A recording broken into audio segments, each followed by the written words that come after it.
ஓம் சாய்ராம். என் அழகு செல்வமே, உன் சாயப்பா உன்னை காண வந்துள்ளேன். சற்று நான் கூறுவதை கேட்டுவிட்டு செல். என் செல்வமே, எதற்காக கவலை கொள்கிறாய்?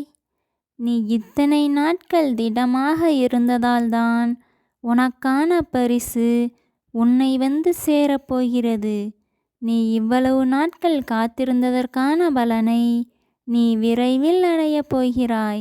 இன்னும் சற்று நாட்கள் மட்டுமே, பொறுமையாக காத்திரு. நீ நினைத்தது அனைத்தும் நிச்சயம் நன்மையாகவே நடக்கும். உன் வேண்டுதல்கள் அனைத்தும் பலிக்கும் காலம் வந்துவிட்டது. ஆதலால் தான் சொல்கிறேன் என் செல்ல குழந்தையே, உன் சவால்களை எதிர்நோக்கி நீ பொறுமையாக காத்திரு. உனக்கு அனைத்தும் இனி நல்லதாகவே நடக்கும். இது உன் சாயப்பாவின் உண்மையான சொற்கள். ஜெய் சாயிராம்.